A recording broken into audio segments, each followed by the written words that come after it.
একটা সম্মানের জায়গা হয়েছে, তখন আপনার সম্মানের সাথে কিন্তু দায়িত্ব বেড়ে যায়। আমার সারপ্রাইজ নাই কোনো, আমরা মানে খুব মডার্নের দিকে যাচ্ছি, আমাদের একটু দেখতে হবে কোথায় যায়।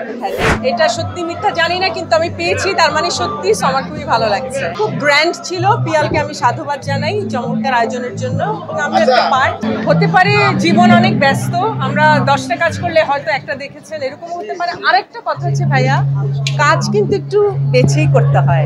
একটা সময় এসে যখন শুরু হয় তখন সব কাজ করা যায়, কিন্তু একটা সময় আপনার যখন একটা জায়গা হয়ে যায়, একটা সম্মানের জায়গা হয়ে যায়, তখন আপনার সম্মানের সাথে কিন্তু দায়িত্ব বেড়ে যায়। তখন সব কাজ করা উচিত না, কিছু কাজ বুঝে করতে হয়, বেছে করতে হয়। তখন হয়তো কাজটা কম হয়ে যায়, কিন্তু এরপরও কোয়ালিটি কাজটা করতে হয়, কোয়ান্টিটিটা তখন ইম্পর্টেন্ট।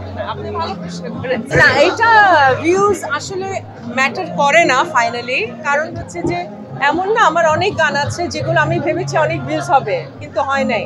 আর যেই গান আমি ভেবেছি একটু ভালো লাগছে না, ওই গানের 1 কোটি 2 কোটি ভিউজ হয়ে গিয়েছে। আমার সারপ্রাইজ নাই কোনো, গান যেটা আসবে ওরকমই নেক্সট গানগুলো ইনশাল্লাহ। অনেকগুলো নতুন সুন্দর সুন্দর গান আছে, এবং এই বছর আমি আগেও বলেছিলাম যে আমি অনেক মেলোডিয়াস গান করবো এই বছরে, সেটা ভিউ কম হোক কি যাই হোক না হোক, বাট আমার এই বছর আমার টার্গেট অনেক মেলোডি গান করা।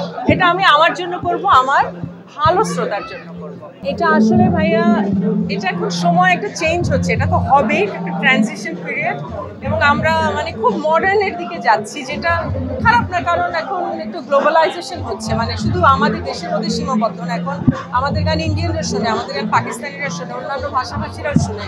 তো একটু চেঞ্জ তো আসবে, প্রেজেন্টেশনে চেঞ্জ হবে, মিউজিক গানে চেঞ্জ হবে, লিরিকে চেঞ্জ হবে। এগুলোকে না খুব নেগেটিভলি এখন নেওয়া যাবে না, কারণ ট্রানজিশন যাচ্ছে তো একটা, এটাকে এখন আমাদের একটু দেখতে হবে কোথায় যায় দেখতে হবে।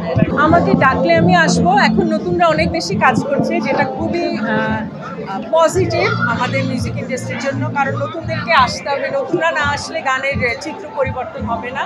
আমরা তো অনেক বছর ধরে গেছি, আবারও যখন কেউ ডাকবে অবশ্যই গাইবো। হতে পারে, সেটাও হতে পারে, সেটা তো আমাদের দেশ বলে কোনো কথা না, সব দেশেই হবে। কারণ নায়িকা যদি একদম কম বয়সী হয়, তখন তারা কিন্তু একজন ফিমেল আর্টিস্ট বা মেল আর্টিস্ট, আসলে প্লেব্যাক আর্টিস্ট যারা যে কোনো বয়সের জন্য গান গাইতে পারবে। আমার বয়স যখন 22 ছিল, আমি শাবানা আন্টির জন্য গান গেয়েছি, তখন আমি একটু চেষ্টা করেছি আমার ভয়েসটা যেন একটু ম্যাচিউরড লাগে শুনতে।